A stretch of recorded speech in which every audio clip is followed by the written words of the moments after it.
A new cheap truck was recently revealed that just completely changed everything. Over the past few years, trucks have been getting bigger, fancier, less reliable, more expensive, and consumers are just really tired of paying for all of these overpriced trucks. Then a bunch of articles and rumors started to spread about Toyota dropping a truck that would start around $10,000. So when Toyota revealed this new cheap truck, everyone started to get excited. Toyota's got this new truck coming out. It's just a flatbed, plain Jane work truck, nothing fancy about it, and it was supposed to be like $10,000 or $11,000 brand new. I'm pretty excited because we are gonna test drive the Toyota Hilux Champ. You can have a functional ute that looks sexy as hell and can take a big load. Enter Toyota, who have just released the latest Toyota Hilux, aptly named the Toyota Hilux Champ, or as I like to call it, the Mini Hilux. Finally, a cheap truck that anyone could afford. And then the truth came out. We won't be getting this cheap truck in America. And people were furious. So that brings up a huge question. Is a $10,000 truck in the United States even possible? Maybe. However, there are some huge issues in getting there. But first, we need to talk about what we used to get in the good old United States before the big overpriced truck takeover began, what stupid law made trucks so huge, and take a deep look into what a $10,000 truck actually should be. Will Ford, Chevy, and Ram bring a cheap truck to the world just like Toyota did? I sure hope so, because that would change everything for the truck market. We need affordable trucks more than ever, and the drop in full-size pickup truck sales is total proof of that. This little Toyota is a shining example of what trucks used to be. Simple and fun little workhorses that just about anyone could afford. Most people think they need like a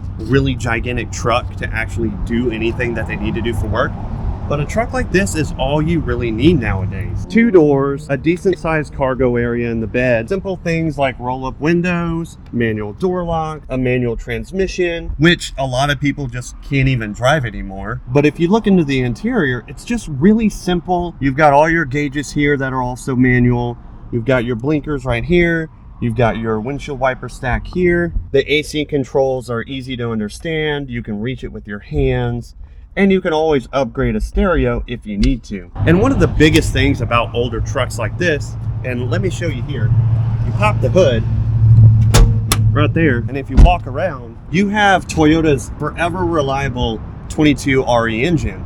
And this thing just runs forever and pretty much will almost never break down on you as long as you maintain it properly. A good example is we're here at Pacific Motors, and they were kind enough to let us walk around this truck for this part of the video. But this engine will last 500,000, a million miles, or even more, most of the time without needing to be rebuilt. And a good example is his dad is actually driving one of these things that they found here in Idaho a few months ago.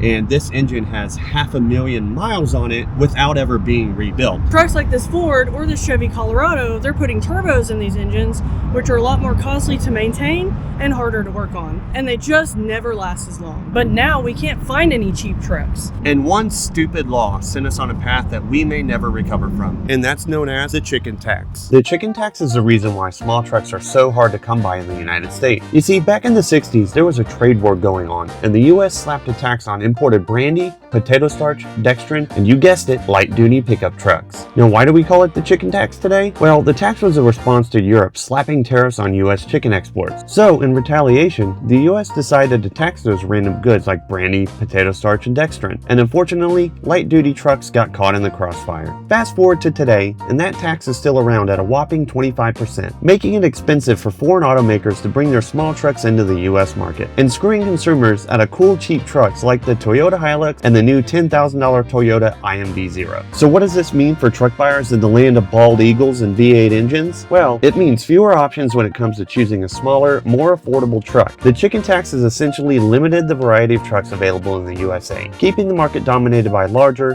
more expensive models like the Ford F-150, Chevy Silverado, and Ram 1500. And this chicken tax led us to where we are today in the truck market, where a 2-door basic Silverado with steel wheels, a single cab, and 4-wheel drive now costs an insane $47,630 for a bare bones full-size pickup truck. And as you walk through the rest of these trucks, the prices just get more insane. Let's say this 2-door truck just doesn't cut it and you need a full-size 4-door 2500 HD Chevy. That 4-door HD Chevy jumps up to $55,650. And the crazy thing is, that's not a huge jump in price between this 2-door and this 4-door. That just shows you like the starting price of trucks nowadays has just gone over the top insane. But let's say you need to step out of the work truck and into something more city-fied to where you can get work done but also take the whole family, and that's where this insanity comes into play. We've got this Duramax High Country Diesel 3500 HD, and this is where prices really jump up. This is a 2024 2500 High Country four-wheel drive, and if you want to tote around the family while still getting work done and be comfortable, or just take your Costco runs, because let's be honest,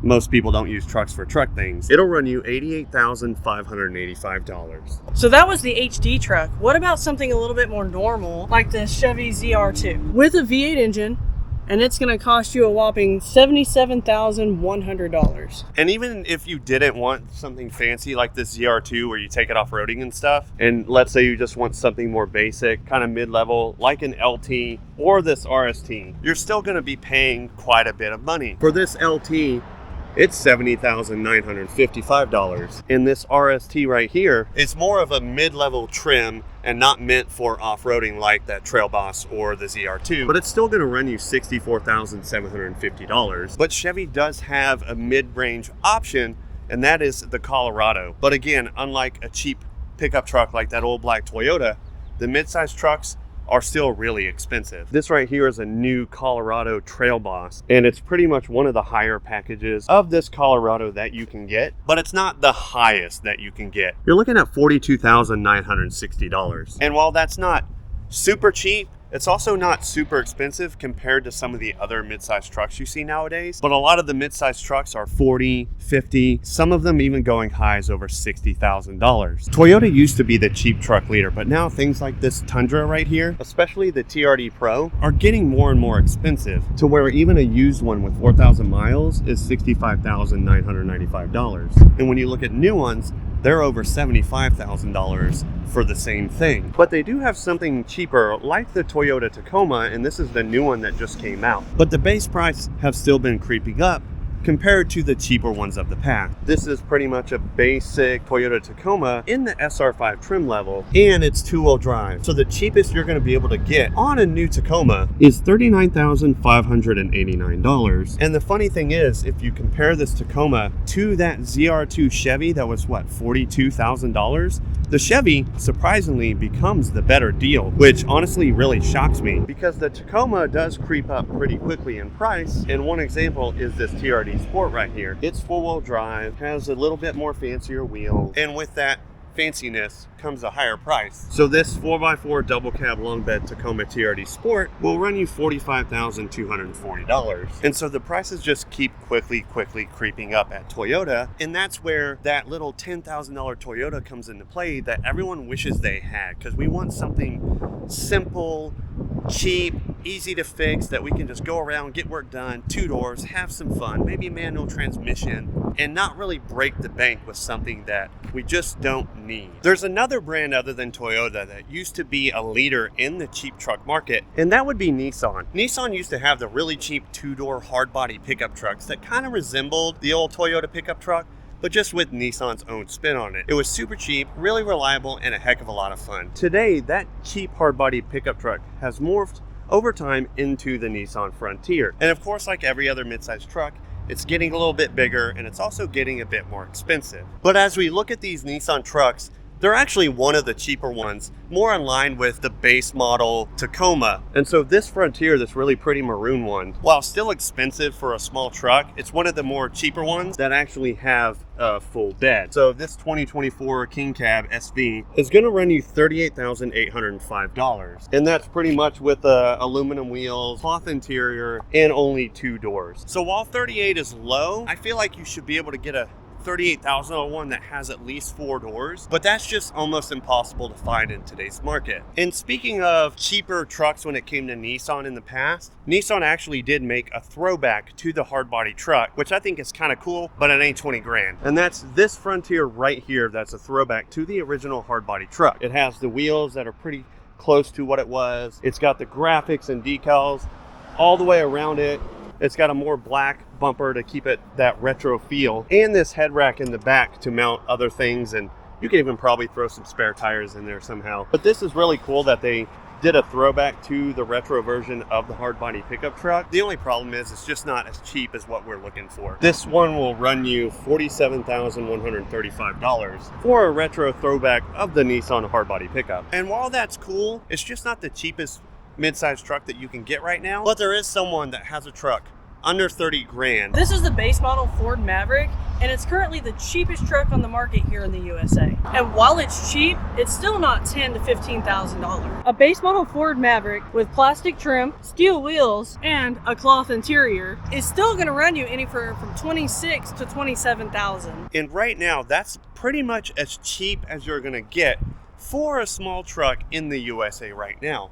Because if you want anything more than steel wheels and cloth interior and plastic trim, these actually start to go up in price really quickly. An example would be this Maverick Trimmer, which is more of a higher trim level of the Ford Maverick. And this pushes the price closer to a base model Ford F-150. Not quite the same price, but getting closer. So this is a 2024 Lariat Trimmer with all-wheel drive and the 2-liter turbo engine, and it'll run you $41,435. If we come over here to this row of XLT F-150s, you can see there's quite a few of them here, and some of them actually even have discounts. And here's where the cheap truck argument comes in. It's like a fully loaded Maverick is really close in price to a discounted 2024 full-size F-150. Take example, this F-150 STX with full-wheel drive has an MSRP of $52,105, but because Ford is struggling to sell these full-size trucks, as you can see, they're really close together